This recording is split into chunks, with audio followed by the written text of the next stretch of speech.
So what is up, guys? Nick here, helping you to master your technology. iPhone 17 versus iPhone 13 mini 5 years later review. Now the 5 years later is in direct correlation to the age of the iPhone mini, and not that this phone is 5 years old.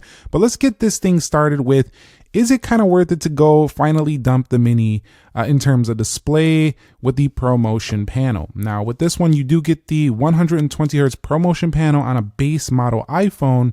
And I gotta tell you, it's really made the base model feel glorious to use. It really feels more like a iPhone Pro versus a base model iPhone. However, I will state that in my ownership experience with the mini, I really don't care too much about a lack of 120 hertz too much anymore, because the phone is small and the way that you actually use the device is more in the sense of like a one-handed, non-distracting fashion, or just once in a while. It's not really a heavy use. You usually go to your tablet for media consumption when you own a mini, or you go to a laptop for heavier use things. So you kind of don't really rely on the phone as much besides some more portable use. Now, some people are going to differ. They're going to say, nah, bro, I use my mini for everything, and I understand that. But what I'm saying is, for the most part, you don't really need 120 hertz, I would say, on the mini. But if you do decide to do the upgrade after nearly 5 years with the mini, this is going to feel like a much more advanced display. It's just going to feel larger. It's going to feel way more professional. It's got much thinner bezels. And that's one of the things some people might care about more, is the lack of these thicker bezels that you'll find on the mini. They're a little bit more noticeable on the edges. However, what's neat about the mini is that this display size just can't be found no more. So essentially, it really is just a really big deal in terms of, you know, if you want a smaller screen size, you can't find it no more, these sizes. So I kind of wish there was a miniature phone still around, but I think it's too niche for a lot of people, and a lot of people just like the bigger the screen. So let's move on to the next area, which is the processors. A15 Bionic versus A19 chip over here on the iPhone 17. And so what you'll notice is that the iPhone mini, even now in 2026, can still run just fine. And the majority of the reason is because Apple has kept it updated, and the A15 never really got super slow or anything like that. The only reason this app's taken a while is because it just updated, but it runs just fine. So I think for the way you're actually going to use the iPhone mini, I think it runs pretty great, actually. So I haven't found it to be a massive slowdown. I will say that the RAM is a bit of an issue on this phone. Like, it only has 4 gigabytes of RAM. So if you are running multiple applications at a time, I did notice that some apps would just close themselves and they would have to reload. That is something that will occur on this phone. If you do decide to use this device continuously and keep going with it, you're going to probably run into that issue a few times. And of course, because of the size, the battery doesn't last quite as long. But really, I think for most general tasks, you know, in and out of an application, you're using one app at a time, the mini is surprisingly still usable. However, going to the A19 chip is going to feel like a massive leap in performance. Mostly that ProMotion kind of gives that perception of like just a smoother looking phone. And it actually is. It's not just perception. It also is objectively smoother because of that. But what you're really going to notice is that with 8 gigs of RAM, you can really keep a lot of applications open at once, and they're very smooth to go through the app switcher.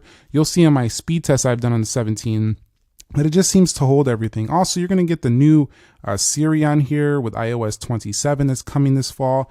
In addition to that, you do have the Apple Intelligence. And so that's a big deal for you here. If you care about AI, you'll have that on this phone. So that's really nice.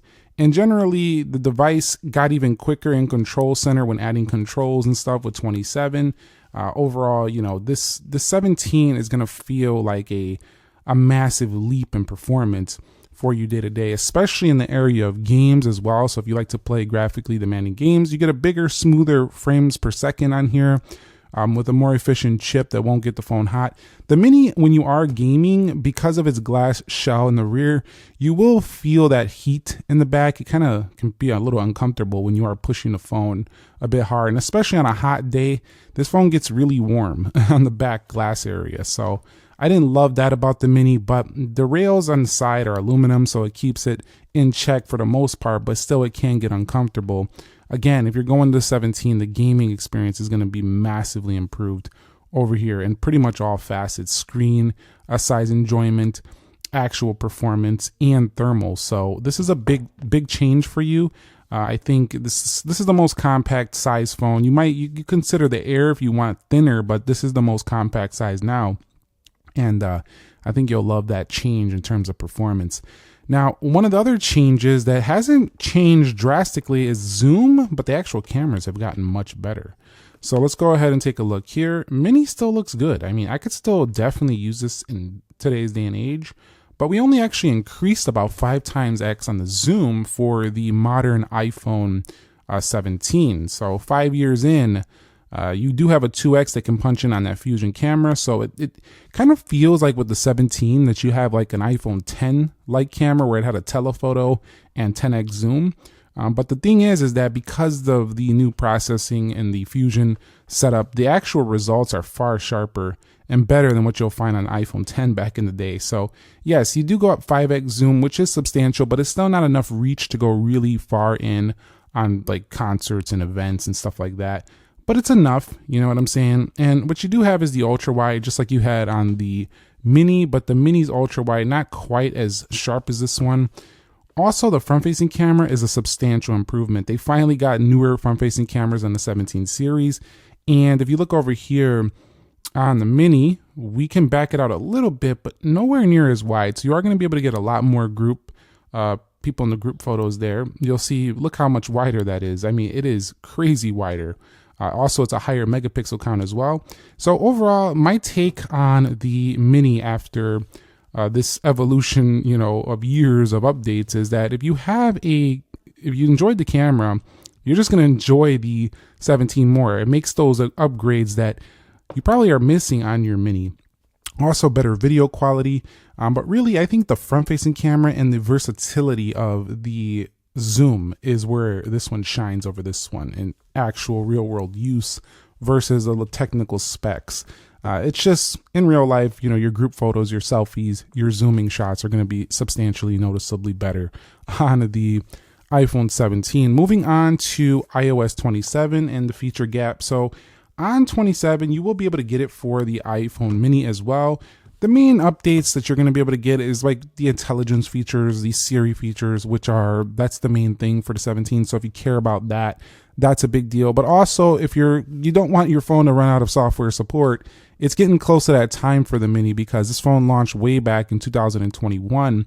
And so therefore you probably have a couple years. And if Apple wants to be nice, extend it into 2028. So you're not too far off of, or maybe into 2029, you're not too far off of losing support here. So if your battery is getting weak, you want a bigger size, this might be time to change. But again, the change is like, you're not going to another mini phone. You're not staying in the same realm. You're going up to a standard flagship size 6.3 right here. So you no longer have that mini option. And for that reason, I think people are going to continue to hold on to the Mini regardless of how much better the 17 actually is in terms of a spec sheet. Because, you know, if you think about it, it's kind of like, you know, like when those cars in the car market, they kind of like go away, but they don't make that model anymore. It's kind of what happened here with the Mini, and people tend to hold on to those types of products. So I do think that a lot of people, regardless of the updates, are going to probably just swap the battery and keep using the Mini. It is a really unique phone. And honestly, I dumped my 12 Mini because it had horrible battery, but the 13 Mini was a sweet spot, and I just can't get rid of it. I just love its size. I love its unique factor, and it really is a very, very special phone to me. One that had potential, but maybe the price was too high, which is why it probably didn't do so well. Also, everybody wants a large screen, but I do think this would have sold incredibly well if Apple would have launched at a MacBook Neo-like price point. This thing would have crushed. But at the price when they were charging almost the size of a standard size, it was just too hard of a sell. And I think that was a big mistake on their part. Now, talking about the massive battery difference here. So I'm talking about battery on here. The battery life on the 17 is so substantially better. It's not even funny. I mean, the Mini is a phone I'm constantly checking the battery, make sure it has enough throughout the day. And while it's not going to drain if I'm not using it a lot, this is not a heavy use phone. This is one you're going to charge in the car, have a battery pack with you. This is one you're going to be monitoring a little bit. You might even throw low power mode on more frequently than you would on other phones, simply because this battery is a lot smaller. Now, it is better than the 12 Mini, but it's not anywhere close to a standard flagship. So if battery endurance is something that's been irritating you with the Mini for a while, the iPhone 17 would be a massive boost for you. I will say the modern design differences are pretty noticeable as well. If you take a look here, you will be getting dynamic island, which actually might be going away or getting smaller in this year's models and upcoming 18s, but we'll see about that. I can't be sure about that just yet. The notch right here, definitely looking older, but kind of doesn't matter on the mini because this phone is just so special of a size and unique form factor that like who cares, but still you don't get dynamic island features. If you wanted it, I think it would have stuck out like a sore thumb on this small screen though, so that's something. Again, we talked about bezels earlier, but that diagonal camera really makes it look a little bit aged. They've been doing this for a while with the vertical array, at least since the 15, so this kind of looks a little bit more aged, but back in the day type of camera, just because of that diagonal shape, they kind of just moved it over from the 12 and then they went back to the vertical. Not a big deal, but just something to note. Ergonomically, funny enough, the mini, while smaller, doesn't feel better in the hand. It's a lot more sharp in the corners, and the iPhone 17 actually feels nicer to hold in the corner of the phone due to its smoother edges. The aluminum is smoother on the back versus this glass right here. I'm a little bit more concerned about cracking the glass on the mini. On the sides, it feels a little bit smoother on the 17 as well. A little bit flatter and harder material, kind of the way it feels, like a little brick on the iPhone mini. But the size is where the mini shines, is the ability to reach up here. Side to side action is where it still does have its special place in my heart. I really do wish we had more options like this still, just for people who don't have large hands. It really is a one thumb phone. And we will find better phone call quality. We will find better Bluetooth connections, 5G performance. These are substantially faster. Most people don't talk about this stuff, but the ability to have better reception is way better on the iPhone 17. You'll find lower bars, dropped calls, in certain fringe areas like maybe basements, garages, a lot more on the mini. You'll find much slower data performance, unlike 5G and things of that sort on the mini. I'm not saying you're not going to get by, but I'm saying those load times are substantially faster on the iPhone 17. So that can make a real world difference in data use. Now, if you have patience and you just don't care about waiting a little while, like whatever, it's fine. But still, that doesn't change the objective fact that the actual modems and things of that sort have been 5 times over improved on the 17, and it shows, because this phone, I used to not be able to find signal in some basements and garages and stuff like that on iPhones, only on Samsungs, like when you're in those areas where like there's like you're surrounded by nodes and antennas and just walls.